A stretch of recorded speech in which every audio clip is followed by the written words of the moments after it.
నేను మీ శిరీష.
నియోజకవర్గంలో బగ్గు రామమూర్తి తన ప్రత్యర్థి ధర్మాన కృష్ణదాస్పై 29,371 ఓట్లతో గెలుపొందారు.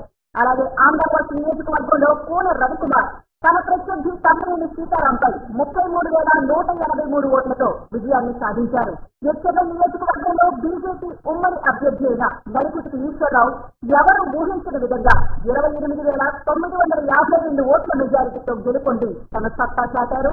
అలాగే పరాసలో అందరూ ఊహించిన విధంగానే గౌతు శిరీష తన ప్రత్యర్థి అయిన శ్రీధరప్పదాసుపై 38,348 ఓట్ల తేడాతో ఓడించి అద్వితీయమైన విజయాన్ని అందుకున్నారు.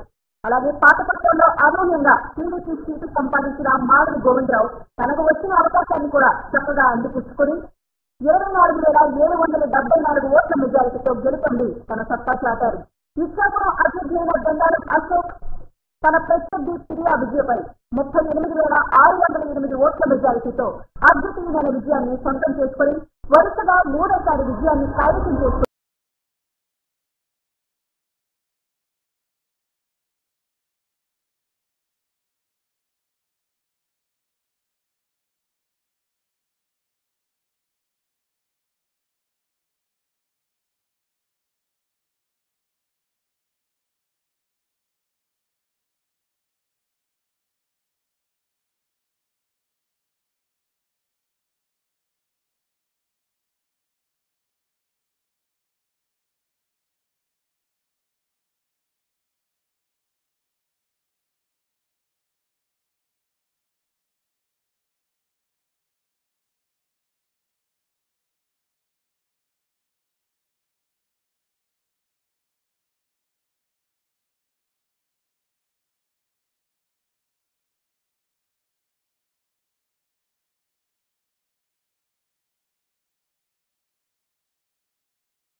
ఈ టీడీపీ విజయ పేరుతో ప్రజల్లో వైసీపీపై ఎంత అసహనం ఉందో వ్యక్తమవుతుందని పలువురు తమ అభిప్రాయాన్ని వ్యక్తం చేస్తున్నారు.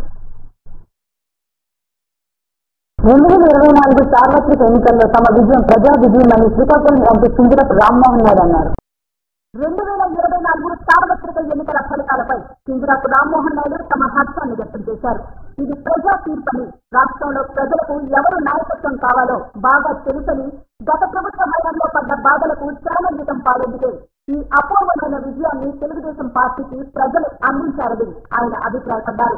ఈ సందర్భంగా ఆయన రాష్ట్ర ప్రజలకు ధన్యవాదాలు తెలియజేశారు. అందరికీ నమస్కారం.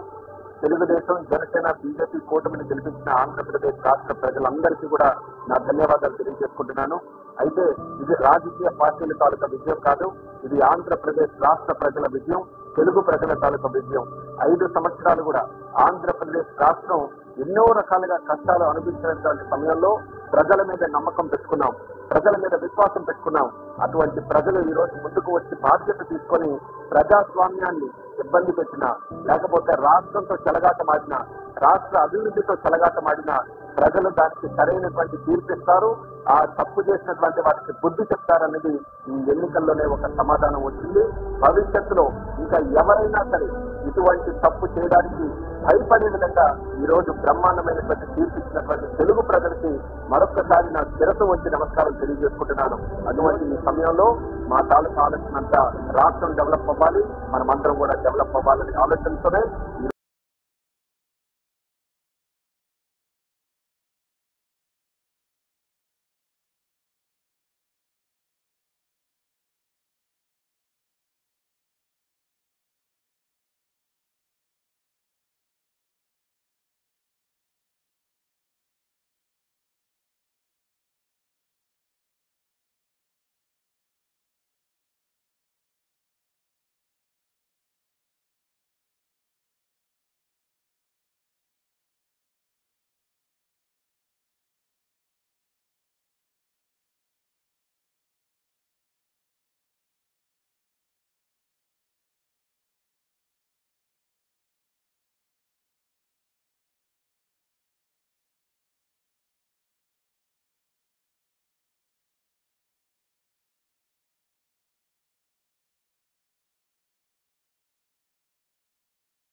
జనసేన, జై బీజేపీ. బగ్గు రవణమూర్తి విజయం ప్రజా విజయమని ఆయన అభిమానులు సంబరాలు జరుపుకున్నారు.